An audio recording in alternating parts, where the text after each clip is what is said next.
I stand before you today with one unmistakable message about Operation Epic Fury. America is winning. This was never meant to be a fair fight. The Iranian Air Force is no more, built for 1996, destroyed in 2026. The Iranian Navy rests at the bottom of the Persian Gulf. 4 days in, we have only just begun to fight. Beneath these waters, something is already moving. You can't see it, you can't hear it, no radar picks it up, no satellite tracks it, but it's there, waiting. And if Iran makes one decision in the next few days, you'll understand exactly why that matters. 20% of the world's oil passes through a single choke point, the Strait of Hormuz, 17 miles wide at its narrowest point. One body of water, one decision, one closure. That's all it takes. Markets crash overnight. Fuel lines form within days. Airlines begin grounding fleets. Shipping companies halt routes. Entire supply chains, the ones that keep grocery shelves stocked, hospitals running, cities powered, start to buckle. And it wouldn't take weeks for people to feel it. It would take hours. Because the world doesn't run on promises. It runs on oil. And 17% of all the oil traded on Earth passes through that strait every single day. Close it, and the clock starts ticking. The United States knows this, which is why something is already in motion, far from the cameras, far from the press briefings, far from anything the average person is paying attention to.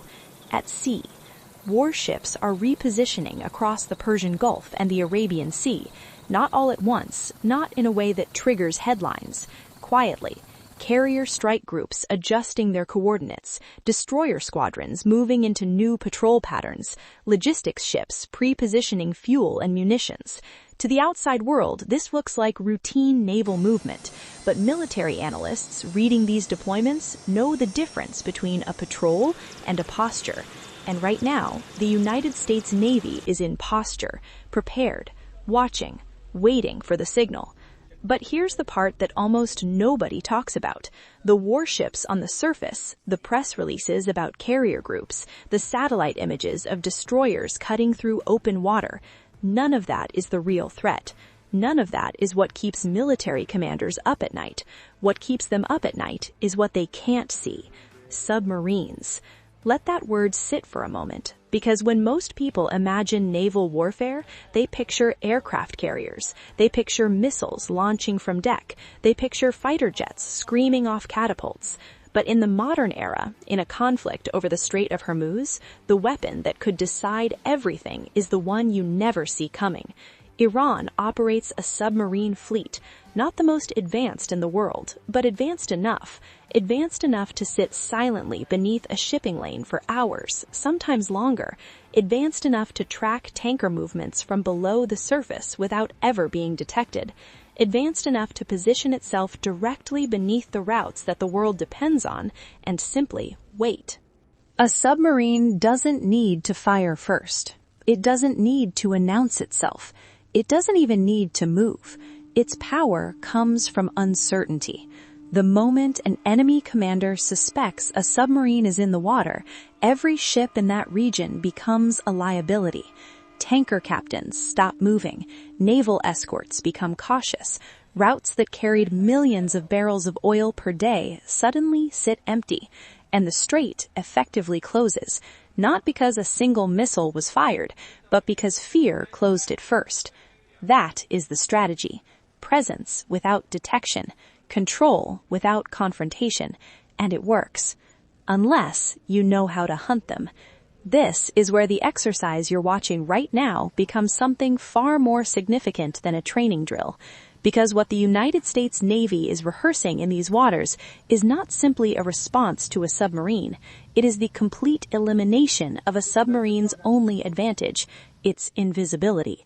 And to do that, they've built something extraordinary, a 3-layer hunting system: air, surface, underwater, each layer distinct, each layer lethal on its own, but together, unstoppable.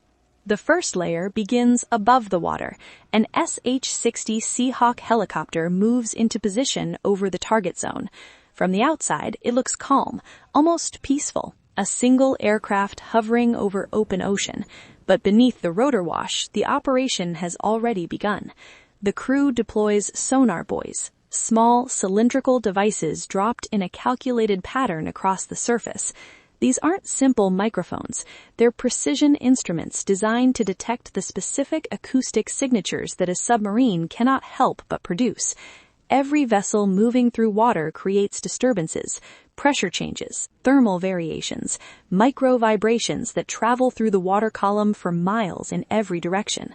A submarine running silent still has a propulsion system. It still displaces water. It still generates heat. And all of that information, invisible to the naked eye, is being captured by those buoys in real time and transmitted back to the crew. The helicopter becomes a mobile processing node, interpreting data, building a picture of what's happening below the surface, and feeding that picture to the second layer. On the surface warship, banks of screens illuminate across the Combat Information Center.